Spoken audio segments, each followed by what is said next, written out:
This lamp just turned on because this thing detected me. Except it didn't really see me. There's no camera, no microphone, and unlike a normal motion sensor, it can tell that I'm here even when I'm sitting almost completely still. It's a 24 GHz radar, and I wanted to see if I could use it to control a Bluetooth lamp I already had at home. I thought this would be pretty simple.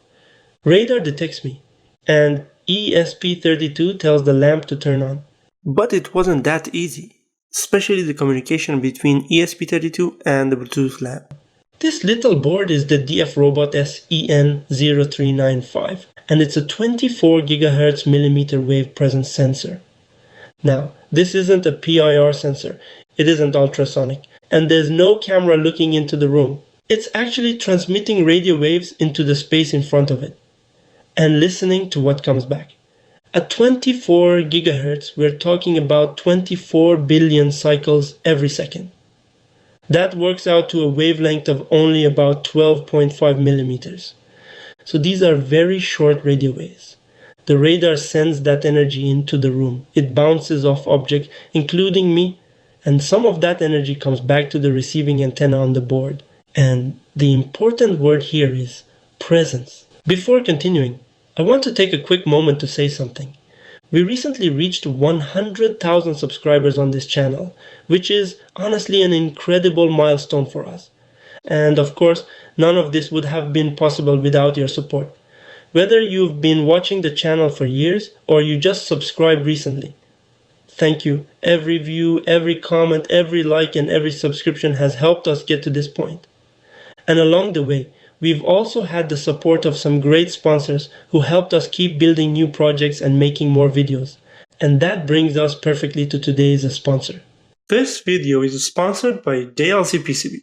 If you're looking for professional quality PCBs for your next electronics project, JLC PCB makes the whole process quick and easy. You can select your board size, thickness, copper weight, solder mask color including red, blue, black, purple, and more, and choose anything from a simple 2-layer PCB up to a 32-layer board for more complex design.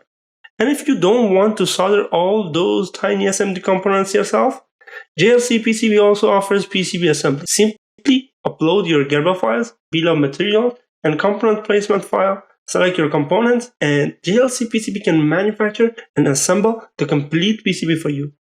Once your board is placed, production is fast. You can even receive your finished boards in less than a week. Check out JLC PCB using the first link in the description.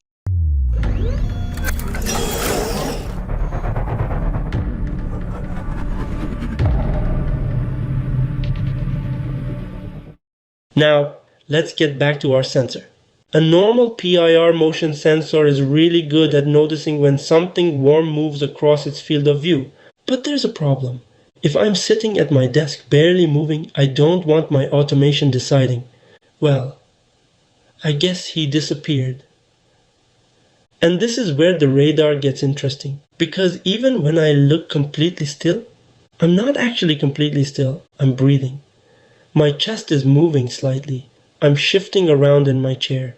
There are tiny movements happening all the time. And those tiny movements slightly change the radar signal that's being reflected back. The SEN0395 is designed to detect not just obvious movement like walking across a room, but also these much smaller micro movements. That's why it's useful as a presence sensor, rather than just a motion sensor. The SEN0395 uses continuous wave radar techniques including FMCW.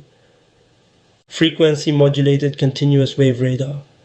The basic idea is that the sensor isn't just asking, did I receive a radio wave back? Because everything in this room reflects some amount of radio energy. The wall does, the desk does, the chair does. I do. Instead, the radar is interested in how those returned signals behave and how they change over time. When I walk across the room, the returned signal changes a lot. When I sit down, those changes become much smaller, but they don't completely disappear. Thankfully, I'm not calculating any of this radar information on the ESP32. All of that signal processing happens inside the radar module. By the time the information reaches my ESP32, all of that complicated radar data has already been turned into something much simpler. Basically, occupied or empty. That's really all I need. There's one other thing you're going to notice later. When I walk into the detection area, presence is detected almost immediately. But when I leave, it takes around 5 seconds before the sensor reports that the room is empty. That's intentional.